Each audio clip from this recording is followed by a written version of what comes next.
Boa noite. Boa noite. Lewandowski pede vista e suspende julgamento em que Lula perdia por 7-1. O ex-presidente, que cumpre pena pelo caso do triplex no Guarujá, pediu liberdade ao Supremo. Empresário confirma propinas para irmão do ex-governador do Paraná, Beto Richa. O político tucano é candidato ao Senado e foi preso por fraudes em estradas rurais. Ex-diretor da Dersa tenta a última cartada contra dados bancários da Suíça. Paulo Vieira de Souza é acusado de suborno em obra do Rodoanel no governo Serra. O Brasil dos contrastes. Nona economia do mundo, mas na posição 79 em qualidade de vida.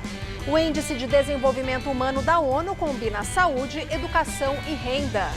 Candidatos a governador de São Paulo debatem domingo aqui na Gazeta. O encontro às 6 da tarde é uma parceria com o Estadão, a Rádio Jovem Pan e o Twitter. E na série Cara de São Paulo, você vai conhecer o trabalho do pintor Cláudio Canato. Com tinta e pincel, ele transforma grandes paredes em surpreendentes obras de arte. O Jornal da Gazeta está no ar.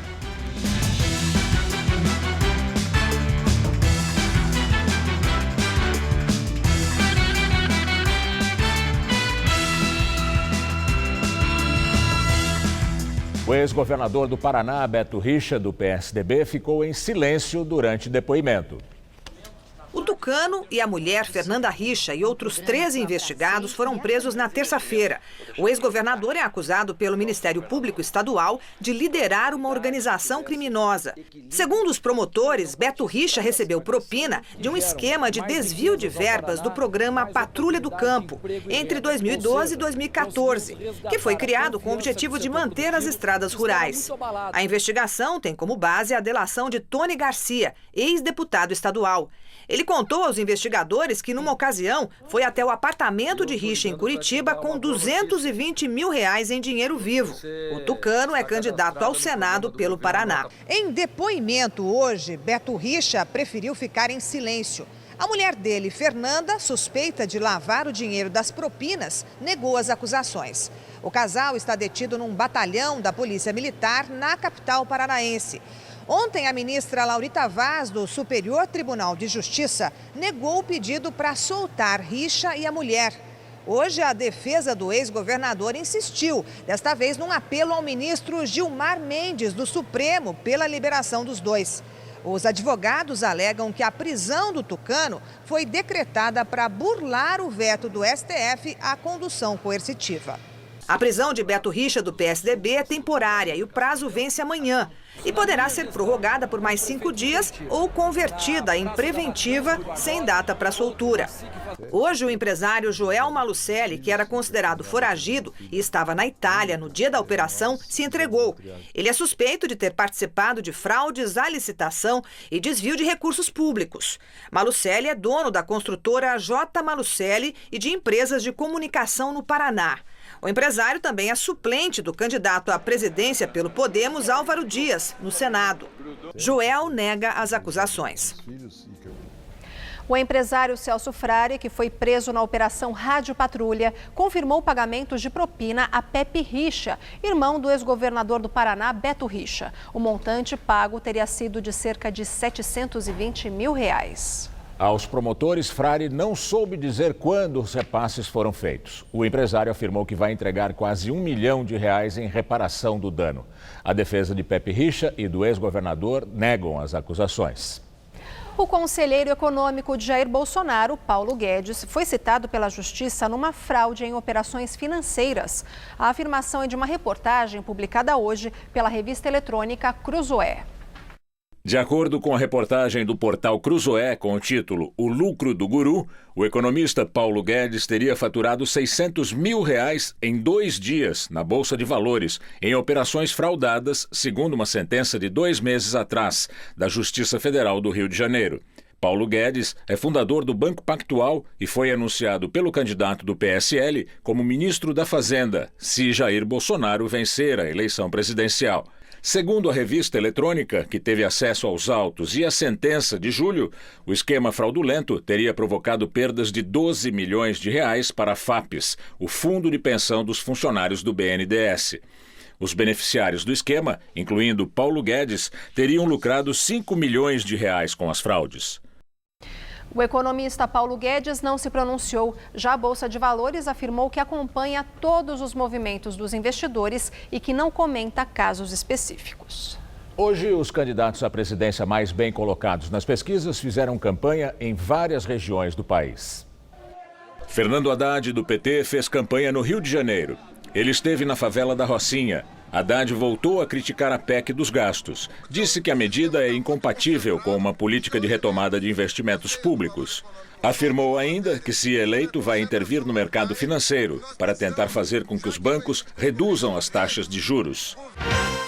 Marina Silva, da Rede, passou o dia no Distrito Federal. Ela fez campanha no mercado popular e disse que vai incentivar empreendedorismo comunitário. A candidata criticou a declaração do vice de Bolsonaro, general Mourão, que ontem disse que uma Constituição não precisa ser feita por eleitos pelo povo. Para Marina, a proposta de constituinte de Mourão é uma forma de golpe. O candidato do PDT, Ciro Gomes, fez campanha em Rondônia. Em Porto Velho, comentou sobre a alta do dólar. Disse que a taxa de câmbio está sendo manipulada para especuladores ganharem dinheiro. Ciro afirmou também que pretende colocar uma mão de ferro na especulação financeira. E criticou Haddad. O chamou de amigo de longa data, mas afirmou que o petista é inexperiente. Geraldo Alckmin esteve no Rio Grande do Norte. O candidato do PSDB defendeu a parceria com o setor privado para montar uma rede de combate ao câncer. Ele também comentou as declarações de Mourão. Disse que uma nova Constituição não tem sentido e é perda de tempo. O tucano afirmou que são poucas as mudanças necessárias e que elas precisam ser feitas já no começo do próximo ano. O candidato à presidência da República, Jair Bolsonaro, reiniciou hoje o tratamento de fisioterapia com caminhada e exercícios respiratórios. De acordo com o último boletim médico divulgado agora à noite, o presidenciável não tem febre nem sinais de infecção. Bolsonaro continua na UTI em condições clínicas estáveis. Vamos ao comentário de Josias de Souza, direto de Brasília. Ele fala do Caixa 2 nas campanhas políticas. Nos últimos 4 anos e meio, a política fez uma excursão do paraíso da impunidade para o inferno da Lava Jato. Agora, às vésperas de uma nova eleição geral, começam a surgir os primeiros sinais de que esse deslocamento pode ter sido uma viagem em círculos. Depois de tudo o que se soube, o Caixa 2 continua aberto em inúmeros comitês eleitorais. O dinheiro de campanha, como se sabe, está no DNA da corrupção política. Quando a verba passa por baixo da mesa, cria-se um vínculo entre doadores e receptores. A mão que repassa a verba já recebeu, está recebendo ou ainda receberá a contrapartida. Nesse pacto demoníaco, você, que vive no Caixa 1, entra com o bolso. Estão proibidas as doações de empresas. Verba de empresário só na pessoa física. Há um fundo eleitoral público, mas só os ingênuos acreditaram que 2018 estaria livre do Caixa 2, eufemismo para corrupção. Ao expor o crime, a Lava Jato emitiu um sinal de maturidade. Ao reincidir na delinquência, a política acentua a decadência da democracia. O vício ignora até o risco. Hoje, bastam um procurador inquieto e um emissor de nota fria arrependido para inaugurar uma nova crise. Ela virá. É uma questão de tempo. Boa noite. Daqui a pouco, Maria Lídia Flandoli entrevista o economista Nelson Marconi, coordenador do programa de governo de Ciro Gomes, do PDT, sobre as eleições. O ministro do Supremo, Ricardo Lewandowski, pediu vista e interrompeu o julgamento de um recurso do ex-presidente Lula contra a prisão após condenação em segunda instância. 7 ministros já tinham votado para manter o petista preso. Apenas Marco Aurélio Mello foi favorável à liberdade de Lula. Além de Lewandowski, Luiz Fux e Celso de Mello ainda não haviam votado. O julgamento acontecia no plenário virtual, onde os ministros registram suas posições de forma remota. Agora, com o pedido de vista de Lewandowski, o caso será retirado do plenário virtual e deverá ser julgado presencialmente pelos 11 ministros. O ministro Dias Toffoli, do Supremo, afastou o promotor que investiga o senador Aécio Neves, do PSDB, no caso do aeroporto de Cláudio, em Minas Gerais. Em março de 2017, o Conselho Nacional do Ministério Público tirou Eduardo Nepomuceno de Souza da promotoria de Belo Horizonte. Para afastar o promotor, o Conselho alegou baixa produtividade e exposição na mídia, entre outros motivos. Agora, o ministro Dias Toffoli atendeu a um recurso da União que questionou essa anulação da Justiça. Toffoli decidiu manter o afastamento até que um processo que discute a competência disciplinar do Conselho seja julgado. Ele nasceu na capital paulista em 1965 e, desde os 19 anos, transforma paredes brancas em obras de arte. No trabalho atual, ainda inacabado, o pintor está criando no Colégio Miguel de Cervantes, no Morumbi, um quebra-cabeças artístico com obras de alguns dos principais pintores espanhóis. Por isso, Cláudio Canato é um personagem que é a cara de São Paulo.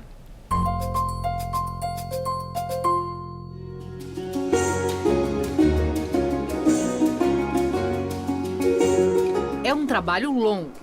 Pincel, tinta, óleo e 1 ano e meio para transformar uma parede de 45 metros quadrados em pura arte.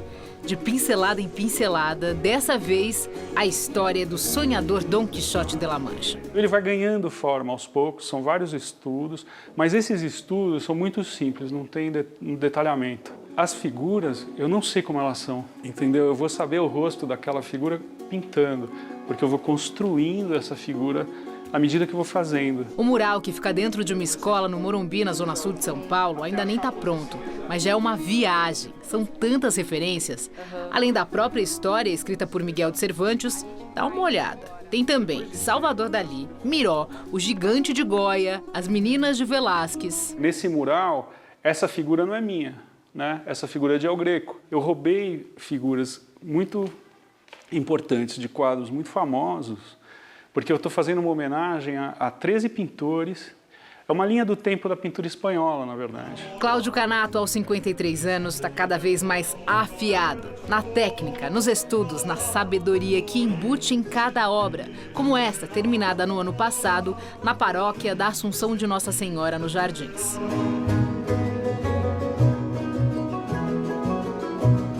Eu acho que a pintura veste as paredes, né, mais do que veste, enche de beleza e de significado, né, para os lugares. Então, uma cidade com tantos muros e tantas paredes tem um grande potencial para ficar bonita. Tem.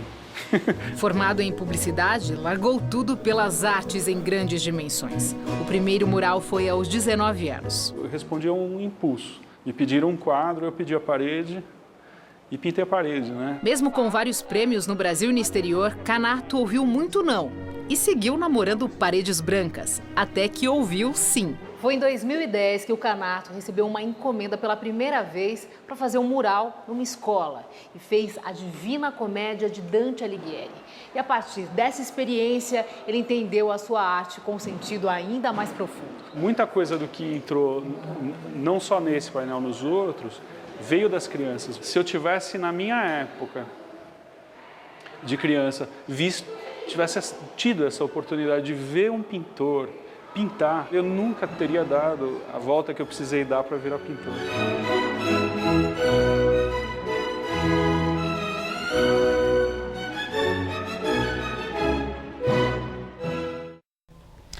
Acaba de sair mais uma pesquisa Datafolha para a corrida presidencial. O candidato, vamos ver aqui, Bolsonaro, segundo Datafolha, tem 26% da preferência.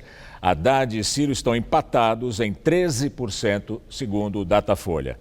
A candidata Marina, segundo o Datafolha, está francamente descendente, caiu de 11% para 8% da preferência e hoje tem metade das intenções de voto que tinha quando registrou a candidatura. Então, confirmando os detalhes, daqui a pouco mais informações sobre essa pesquisa da Datafolha, ainda nesta edição do Jornal da Gazeta. E vamos ver agora como foi o dia de campanha dos candidatos ao governo de São Paulo mais bem colocados nas pesquisas. Paulo Scaff, do MDB, deu entrevista à TV Globo. O candidato negou que o presidente Temer pediu dinheiro da Odebrecht para sua campanha em 2014. Ele voltou a afirmar que, se vencer a eleição, vai levar o padrão SESI para as escolas do Estado. Márcio França, do PSB, esteve na Bolsa de Valores, no centro de São Paulo, onde participou de um seminário. Candidato à reeleição, disse que a culpa da queda dos índices da economia em São Paulo é da chapa PT-PMDB, no governo federal. João Dória, do PSDB, visitou Avaré, Pederneiras e Jaú. Ele disse que, se for eleito, vai modernizar a hidrovia Tietê-Paraná com dinheiro privado. Segundo o Tucano, os recursos virão do exterior. Luiz Marinho, do PT, fez campanha em Perus. Disse que, se vencer a disputa pelo governo estadual, vai retomar obras paradas na área de mobilidade e defendeu a integração de todos os meios de transporte. No domingo, às 6 da tarde, a TV Gazeta e a Fundação Casper Líbero, em parceria com o Estadão, Jovem Pan e Twitter, realizam mais um debate, desta vez entre os candidatos ao governo de São Paulo.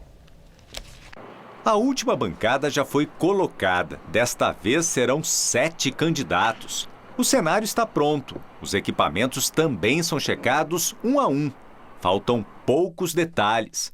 Vão participar do debate neste domingo os candidatos João Dória, do PSDB, Marcelo Cândido, do PDT, Luiz Marinho, do PT, Márcio França, do PSB, Rodrigo Tavares, do PRTB, Lisete Arelaro, do PSOL e Paulo Scaff, do MDB.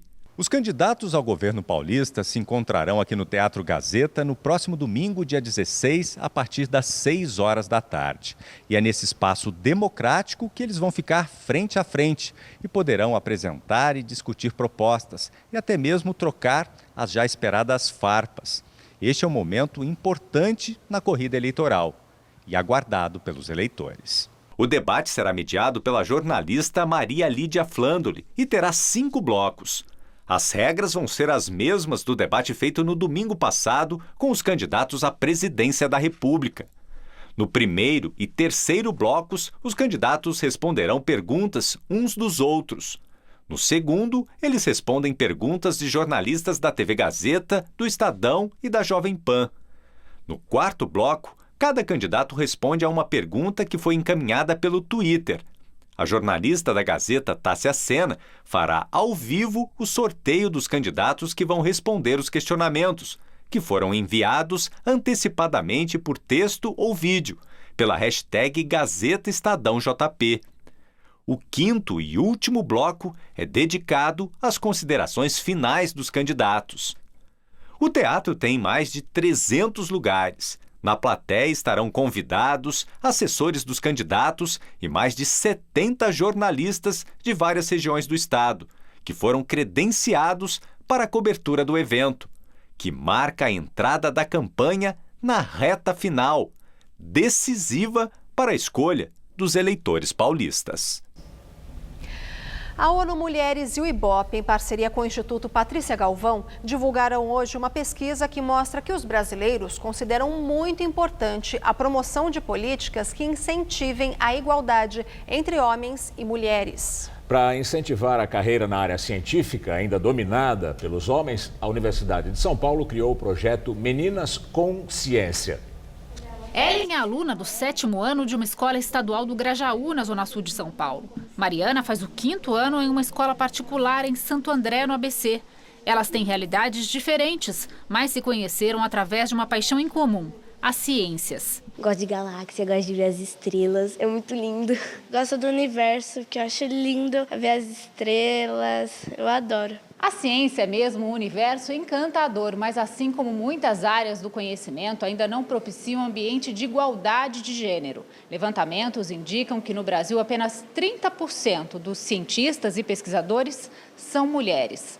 Aqui na Universidade de São Paulo, um grupo de professores e especialistas acredita que para mudar esse panorama é preciso investir nos sonhos de meninas como a Ellen e a Mariana. As duas se inscreveram para o projeto Meninas com Ciência, que vai acontecer a partir de outubro. Serão 5 sábados de muitas atividades voltadas para estudantes do 5º ao 9º ano. Tudo de graça. É uma forma de inserir essas meninas, de trazer autoestima para essas meninas, né, de terem coragem para partir para outras profissões, para profissões diferentes de um universo mais comum que normalmente a gente tem acesso, né, no ambiente familiar e na escola. A iniciativa bate com uma pesquisa divulgada hoje pela ONU Mulheres e pelo IBOP. A ONU Mulheres é uma agência criada em 2010 que responde por todas as ações de promoção do empoderamento das mulheres e igualdade de gênero da ONU.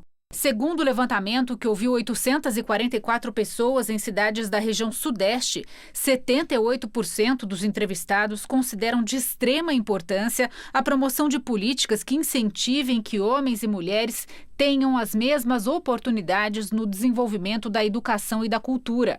70% acreditam que só há democracia de fato com a presença de mulheres nos espaços de poder e de tomada de decisão.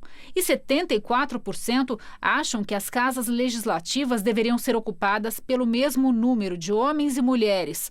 Os dados da região Sudeste são semelhantes ao levantamento nacional, que ouviu 2.002 pessoas. As inscrições para o programa da USP vão até o dia 10 de outubro e só podem ser feitas pela internet. São apenas 50 vagas que serão definidas por sorteio. Eu espero que ela faça o curso, que ela aproveite bem o curso e que, se ela quiser seguir carreira, também eu vou dar maior força para ela seguir. Que as meninas aproveitem essa oportunidade, porque é muito boa. Detentas da Penitenciária Feminina de Santana, na zona norte de São Paulo, acompanharam hoje a exibição de 4 filmes de curta duração com o tema Direitos Humanos. A ação faz parte do Festival de Curtas Entre Todos.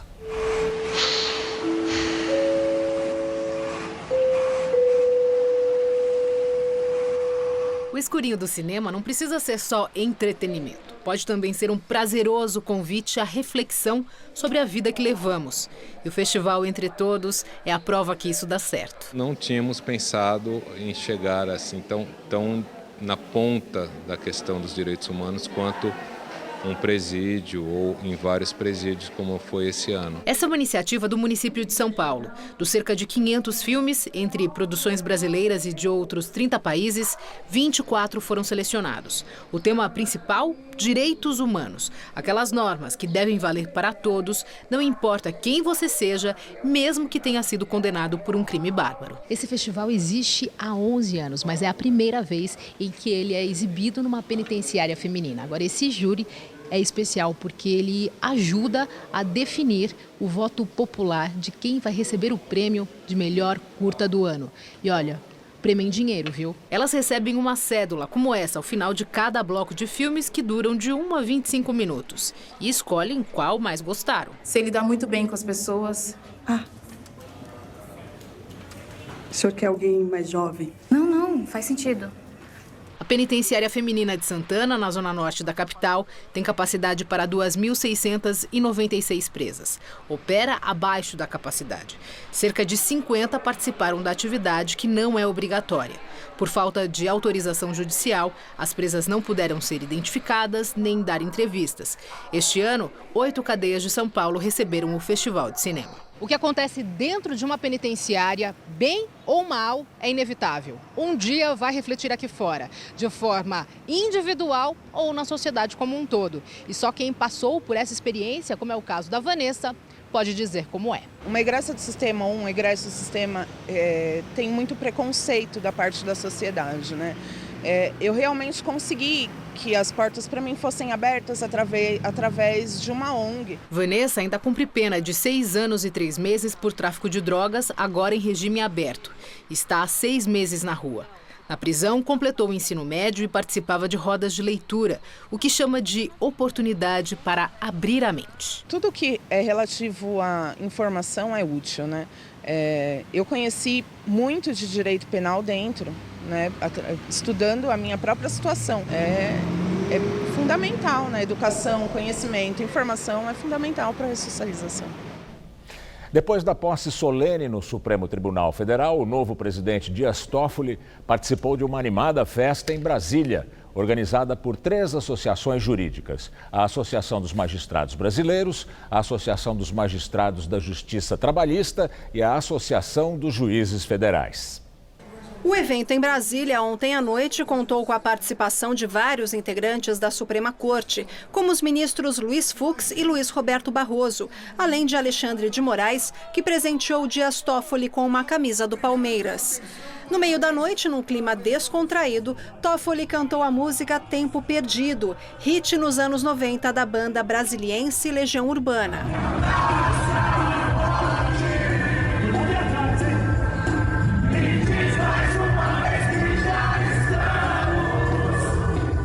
O coquetel é tradicional nas posses de ministros da Suprema Corte, mas quando a ministra Carmen Lúcia assumiu a presidência do STF há 2 anos, ela recusou o agrado das associações e recebeu apenas os cumprimentos em um salão do STF após a cerimônia. O complexo hospitalar AC Camargo e outros 5 prédios do arquiteto modernista Rino Levi são tombados em São Paulo. O tombamento foi homologado pela Prefeitura de São Paulo. Além do complexo hospitalar AC Camargo, na Liberdade, um conjunto de 4 prédios e o edifício Trussardi, que ficam na Avenida São João, foram preservados. Os 6 projetos do arquiteto Rino Levi são dos anos 40. Ao todo, ele tem 20 imóveis tombados na capital paulista. Segundo o Conselho Municipal de Preservação do Patrimônio Histórico, Cultural e Ambiental da cidade de São Paulo, era preciso resguardar exemplares da arquitetura hospitalar e residencial de Levi. Você vai ver a seguir.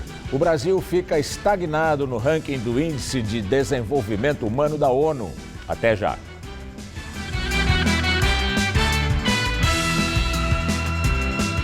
Tigo 2. Com rodas e liga leve. Sensor e câmera de ré. Volante multifuncional. Central multimídia. Teto solar elétrico. Freios a disco nas 4 rodas. Assistente de subida. Controle de tração e estabilidade. Câmbio automático de última geração. Faça um test drive e entenda por que a Caoa Chery é a marca que mais cresce no Brasil. Sou Ari Friedenbach 12122 e minha luta é para sempre. Sou a Malu Molina, formada em Ciência Política e pelo nosso futuro de volta, vote 12012. Jazz do Café 12181. Liz Marco 12612, Juntos pela Educação. Alexandria Bueno 12011, Unidos pelo fim da violência contra as mulheres. Luiz Moura 12123, Movimento Social, Criança, Jovem e Adolescentes. Tiago César 12777. A 500 metros, vire à direita.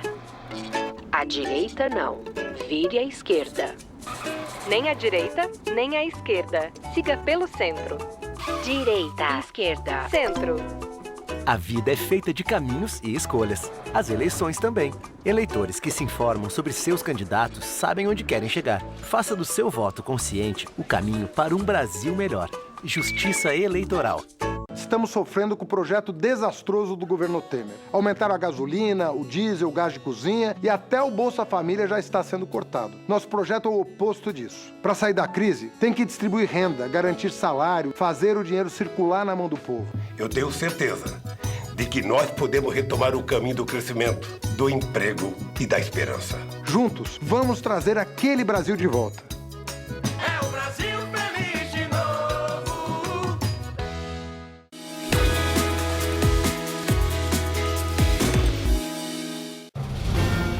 Só para você ter uma ideia, na nossa cidade americana, um clínico geral hoje é 3 meses para ser atendido. Eu não acho justo isso, gente. Eu não acho justo. A população não pode continuar pagando o preço por isso. Estou indignado, tanto quanto você, pela situação política que atravessamos. E só com mudança, só com renovação, só com representatividade é que nós vamos conseguir mudar esse quadro. Evidentemente que vai precisar ser feito um trabalho a longo tempo, mas eu quero ser o pioneiro desse trabalho. Vem aí o 15º Troféu Mesa Redonda. Eu sou professora e nunca esteve nos meus planos concorrer ao Senado. Mas as mulheres precisam ocupar a política. Agora é a nossa vez. Para que nas escolas possamos falar para as meninas que elas não estão sozinhas. Para que nenhuma mulher morra ou seja presa porque fez um aborto. Para mostrar que não vamos desistir da luta de Marielle. Estamos indignadas com a violência contra as mulheres. Mas somos muitas e perdemos o medo. Meu nome é Silvia Ferraro e meu número é 500. Signo e personalidade. Como é que eles se conectam? Fica comigo para descobrir. É a educação que liberta, já dizia Nelson Mandela. Essa educação libertadora que me libertou também. Eu optei por estudar e o estudo me levou aonde eu estou. Como senadora, tenho a obrigação de buscar recursos para a educação. Você, Cidinha, estudou, trabalhou e venceu. E ela quer ser senadora para dar a mesma oportunidade a todos os jovens de São Paulo. Neste domingo, 6 da tarde, em parceria com o Twitter, Estadão e Jovem Pan, a TV Gazeta apresenta Debate 2018, entre os candidatos ao governo do estado de São Paulo. Votar é seu direito. Votar com consciência é seu dever.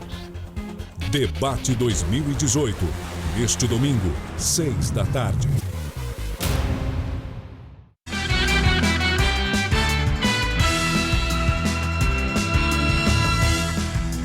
Depois de chegar ontem ao maior valor desde 94, o dólar recuou hoje e terminou o dia valendo R$ 4,16, queda de 0,69%.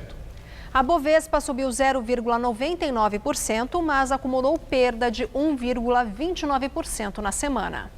Vamos ao comentário de economia com Vinícius Torres Freire. Parece que os consumidores brasileiros entraram em greve depois da greve dos caminhoneiros em maio. Saíram ontem e hoje os números oficiais sobre comércio e serviços em julho. Em resumo, desde maio está tudo no vermelho. A pequena recuperação econômica vinha perdendo força desde o início do ano. Em maio veio o paradão, o caminhonaço. Parece que foi uma rasteira e um doente sem equilíbrio que mal começava a ganhar forças. Claro que houve mais problemas. A partir de abril, o dólar e os juros no mercado começaram a subir. É custo maior na veia e sintoma de que as coisas não vão bem. As empresas, que já estavam tímidas, na retranca, saíram de campo. Quase não investem e agora estão parando de contratar mais. O desemprego continua quase nas mesmas alturas do ano passado. Em resumo, a economia do Brasil foi afetada por um monte de pragas. Desemprego alto e salário crescendo cada vez mais devagar, na média do país. As taxas de juros nos bancos não caíram desde o final do ano passado na prática. Os juros no mercado e o dólar, como a gente falou, em alta encarecem várias operações das empresas. E, para completar, a cereja podre nesse bolo de problemas veio o caminhonaço. Enfim, como se sabe, tanto empresa quanto consumidor estão segurando a carteira, com medo do futuro, sem saber que bicho vai dar na eleição e depois. Em maio, a economia mergulhou no vermelho. Em junho, mal e mal compensou as perdas em julho. Mas, daí em diante, muitos setores voltaram a cair. Nesses 3 meses, em suma, regredimos. Mesmo as vendas que não dependem de crédito, como as dos supermercados, de produtos essenciais, estão no vermelho nesse último trimestre. As vendas dos supermercados, notem bem, representam 50% do comércio de varejo. Vai vendo. Em resumo, o crescimento deste ano deve ser um nadinha maior do que o do ano passado, que foi quase de estagnação. Parece que está tudo adiado até sair o resultado das urnas, até outubro, pelo menos. Boa noite. O ex-chefe da campanha de Trump anuncia que vai cooperar com as investigações sobre a interferência russa nas eleições de 2016 que teriam favorecido o republicano. A colaboração de Paul Manafort faz parte do acordo feito com a justiça americana para atenuar a pena de 10 anos de prisão por conspiração e obstrução de justiça.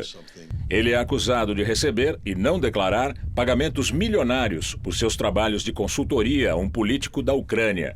A colaboração de Manafort pode ser um golpe para Trump.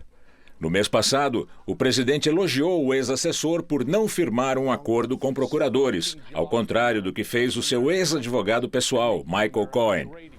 A Casa Branca disse que o acordo de Manafort não tem nada a ver com Trump ou a sua vitória nas eleições de 2016 e qualquer ligação entre os fatos será uma demonstração de má-fé da imprensa americana. Pelo 3º ano consecutivo, o Brasil manteve sua posição no ranking do Índice de Desenvolvimento Humano da ONU. O crescimento de 0,001 ponto em 2017, na comparação a 2016, deixou o Brasil com índice de 0,759, numa escala que varia de 0 a 1. Quanto mais próximo de 1, maior o desenvolvimento humano do país. Segundo o Programa das Nações Unidas para o Desenvolvimento, um avanço de 0,14% da renda média per capita e o aumento da expectativa de vida do brasileiro permitiram essa mínima melhora. Mas as desigualdades no acesso da população à saúde, educação e renda impediram que a nota brasileira melhorasse. O relatório mostra também o Índice de Desenvolvimento de Gênero. Apesar de as mulheres brasileiras terem, em média, 1 ano a mais de escolaridade que os homens e maior média de anos de estudo, 8 contra 7 anos e 7 meses, a renda nacional bruta per capita da mulher é quase 43% menor que a do homem no Brasil. E agora vamos ao comentário de política internacional com o João Batista Natali. As Nações Unidas criaram há 28 anos uma espécie de fita métrica para medir a qualidade de vida dos países do planeta. É o Índice de Desenvolvimento Humano, conhecido pela sigla IDH. Pois bem, a ONU anunciou hoje o IDH relativo a 2017. E o Brasil está vergonhosamente parado na posição de número 79. Ao todo, são analisados 189 países. É a segunda vez que o nosso país apresenta uma estagnação. Entre 2012 e 2014, avançamos 6 posições e depois estagnamos. E é possível que tenha sido por causa da recessão. O IDH combina 3 fatores: saúde, educação e renda. Desde 1990, o Brasil melhorou nesses 3 quesitos, mas os demais países foram mais rápidos para melhorar nos mesmos quesitos que eles estavam acompanhando. Para exemplificar, a esperança de vida ao nascer cresceu por aqui em 10 anos. A escolaridade aumentou em 3 anos e a renda cresceu em 30%. Mas o IDH brasileiro ainda é ultrapassado na América Latina pelo Chile, Uruguai e Argentina. Entre nossos vizinhos é curioso o caso da Venezuela. Ela despencou 16 posições numa queda comparável à da Síria, da Líbia e do Iêmen, que são países devastados por guerra civil.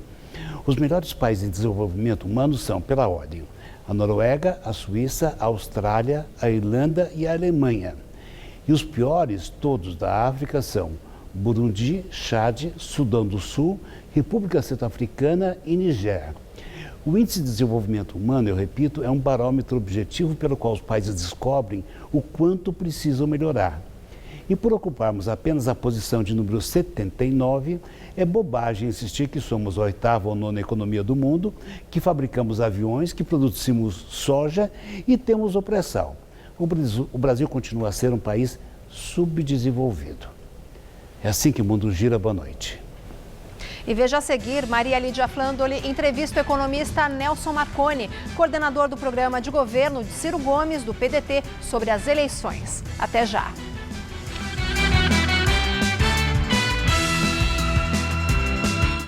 Tá a fim de escrever a sua própria história? Que tal dirigir a sua própria vida? Então corre pra cá, que a sua hora chegou. Bem-vindo ao Universo Casper, um lugar certo para você pensar, criar e questionar. Na Casper, razão e emoção se unem para fazer diferente, fazer melhor. E você, aceita o desafio? Tem muita coisa nova te esperando por aqui. Faculdade Casper Líbero, Vestibular 2019. Paixão por comunicação. Quando uma mulher vai ser mãe, ela precisa de cuidados especiais. Ter um filho é um momento de alegria. Tem que ser vivido com tranquilidade. No meu governo, vamos acompanhar tudo, até depois da criança nascer.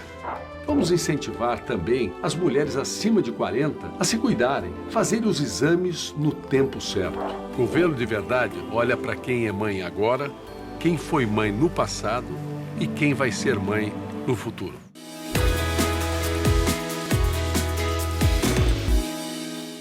Glória a Deus. A violência do nosso país é proposital. Vamos trabalhar em cima de prevenção, valorizar as Forças Armadas e a segurança pública e vamos tirar o armamento do bandido. Somos contra a liberação de armas ao povo. Nós vamos colocar a melhor arma na mão do povo, a palavra de Deus, amor, tratar o próximo da maneira que gostaríamos de ser tratado. Cabo Daciolo, 51. Glória a Deus.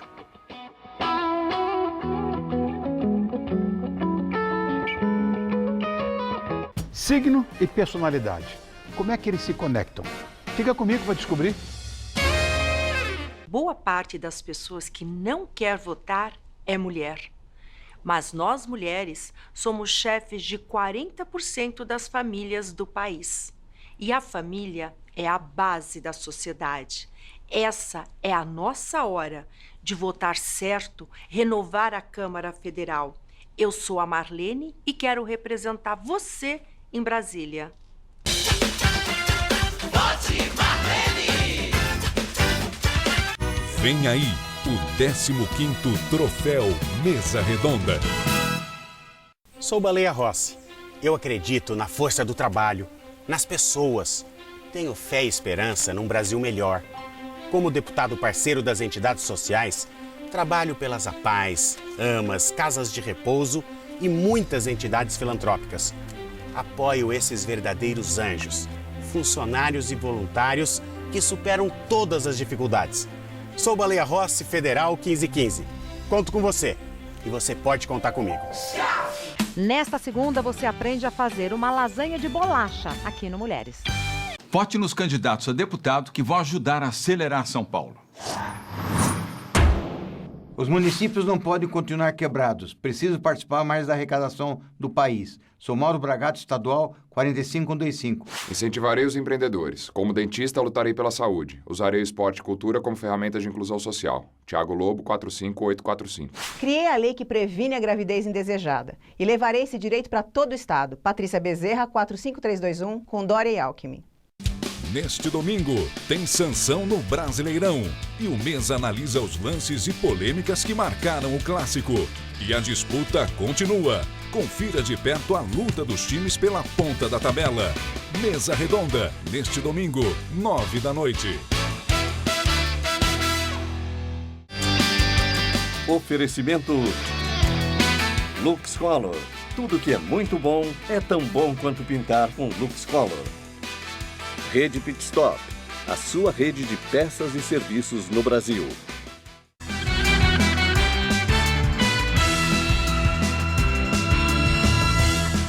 Vamos aos números do Instituto Datafolha de uma nova rodada de pesquisa para a corrida presidencial. A margem de erro dessa pesquisa é de 2 pontos percentuais. Bolsonaro lidera, Ciro e Haddad estão empatados. Jair Bolsonaro, do PSL, tinha no último levantamento divulgado na segunda-feira 24%. Agora subiu 2 pontos e tem 26%. Ciro Gomes, do PDT, tinha 13% e manteve os 13%. Fernando Haddad, do PT, subiu 4 pontos e passou de 9% para 13%. Geraldo Alckmin, do PSDB, tinha 10% e agora caiu 1% e tem 9%. Marina Silva, da Rede, aparecia com 11% no último levantamento e hoje caiu 3 pontos e tem 8%. Álvaro Dias, do Podemos, tinha na segunda-feira 3% e aparece agora com o mesmo percentual. João Amoedo, do Novo, também aparecia com 3% e manteve o mesmo índice. Henrique Meirelles, do MDB, também permanece com os 3% do último levantamento. Brancos nulos eram 15% e agora 13%. Não sabe, não respondeu, eram no início da semana 7%. E hoje, 6%. Na entrevista do dia com Maria Lídia Flandoli, os desafios do PDT na corrida presidencial. Entrevista o economista Nelson Marconi, professor dos cursos de Economia e Administração Pública e Governo da Fundação Getúlio Vargas de São Paulo e coordenador do programa de governo de Ciro Gomes, candidato à presidência da República pelo PDT. Muito obrigada, professor.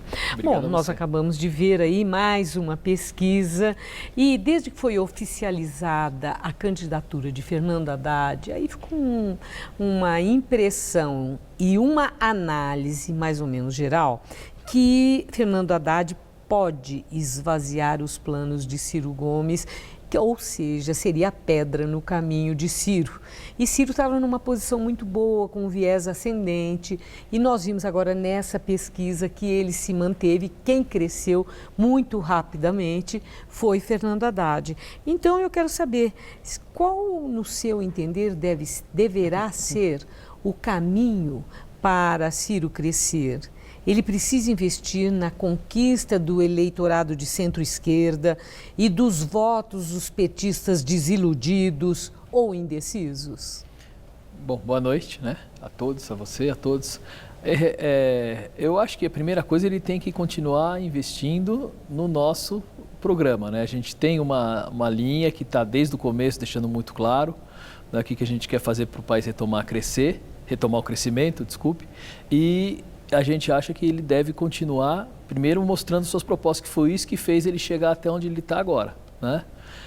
De certa forma, já era esperada uma subida, né, do candidato do PT, né, do Fernando Haddad, né, e só que a gente acha também que isso tem um limite, né, tá certo? Porque, vejamos, né, a gente tem propostas muito boas, né, ele de certa forma herda uma parte dos votos do Lula, mas a gente também é um partido de centro-esquerda, nós temos uma plataforma que é bem de centro-esquerda, que está mostrando o pessoal que a gente quer gerar empregos, quer tirar o pessoal que está endividado do SPC, né, estamos falando em retomada de infraestrutura, então eu acho que a disputa vai ser boa.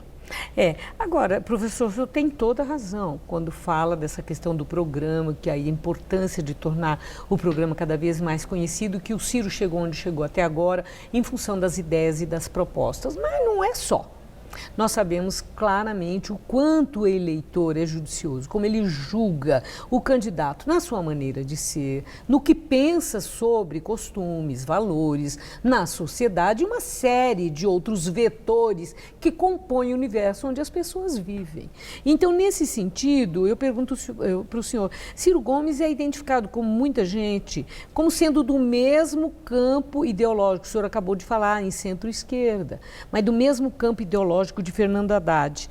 Como é que nós devemos identificar Ciro Gomes? Ele é um candidato anti-Bolsonaro, isso fica muito claro. Ele tem perfil ideológico, político, semelhante ao de Fernando Haddad? Não, como te falei, nós somos uma candidatura de centro-esquerda, né, realmente anti-Bolsonaro,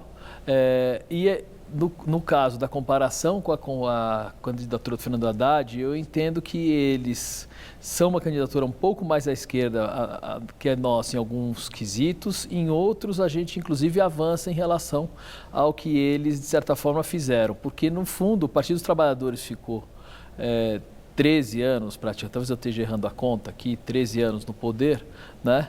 E algumas coisas eles realmente deixaram a desejar, não fizeram mudanças estruturais importantes, né? Eles fizeram muitos avanços, logicamente, em indicadores sociais, né? Mas na estrutura econômica eles perderam um pouco a chance de avançar muito, né? Então, tem mudanças estruturais que nós queremos fazer na economia, mas é no bom sentido, né?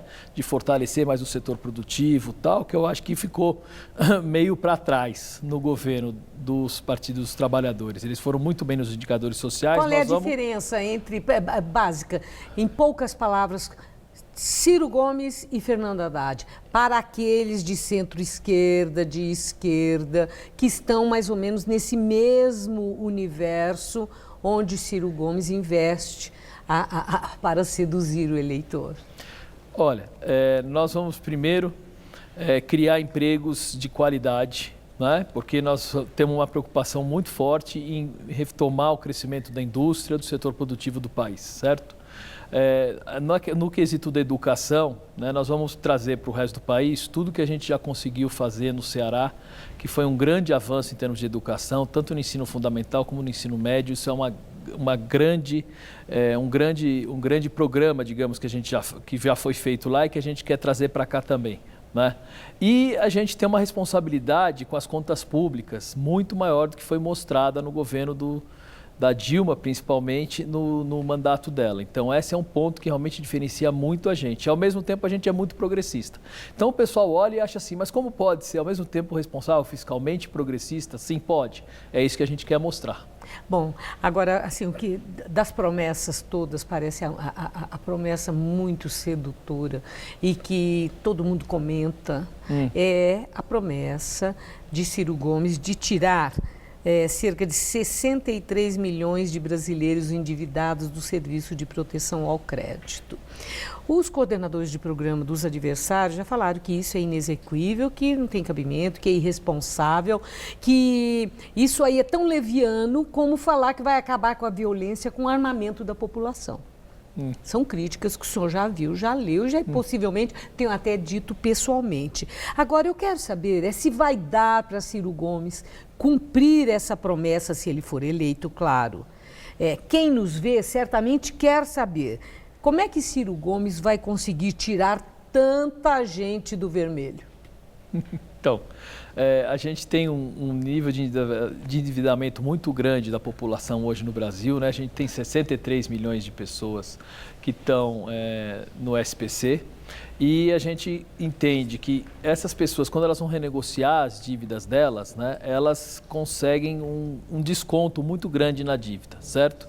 E isso quando elas vão discutir isso pessoalmente. Se a gente conseguir organizar, o governo organizar isso, essa renegociação, né, de uma forma conjunta, né, fazendo o governo renegociar em nome das pessoas e um desconto maior, o que nós vamos fazer? Nós vamos conseguir com isso fazer com que o próprio governo, né, ele refinancie essas dívidas das pessoas via os bancos públicos, quando a dívida for com o banco público, e no caso dos bancos privados, nós vamos criar estímulos para que o banco privado faça a mesma coisa. Mas o senhor falou, se a gente conseguir, quer dizer que nem vocês têm certeza se vão conseguir? Não, se a gente conseguir ganhar a eleição, isso que eu quis dizer. Fazer, nós vamos fazer, porque o programa está muito bem desenhado. E não envolve, veja bem, colocação de recursos do orçamento nesse processo. O que nós vamos criar condições para que os bancos públicos, condições para que os bancos privados tenham interesse em fazer essa renegociação, que hoje é feita individualmente. É feita individualmente e a pessoa, quando chega e vai renegociar a dívida dela, ela também tem que pagar aquilo de uma vez só. Ela não pode depois pagar em prestações. Então, o que nós vamos fazer é com que a pessoa consiga pagar, refinanciar esse débito, depois ela vai conseguir pagar isso, porque ela vai ter prestações menores, ela vai ter o que a gente chama de devedores solidários junto com ela, né? E a gente vai justamente estimular, como eu falei, os bancos privados e os próprios bancos públicos a fazerem esse processo.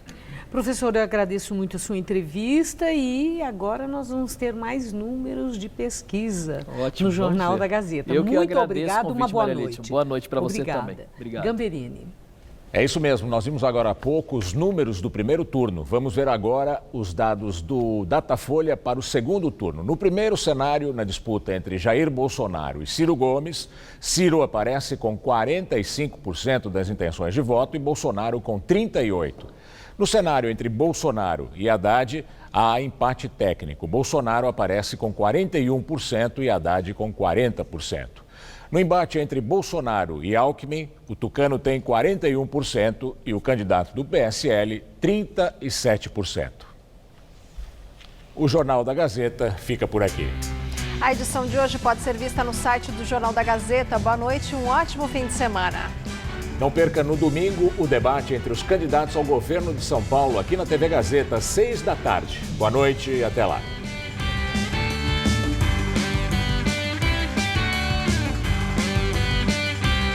Neste domingo, 6 da tarde, confira o debate 2018 entre os candidatos ao governo do estado de São Paulo.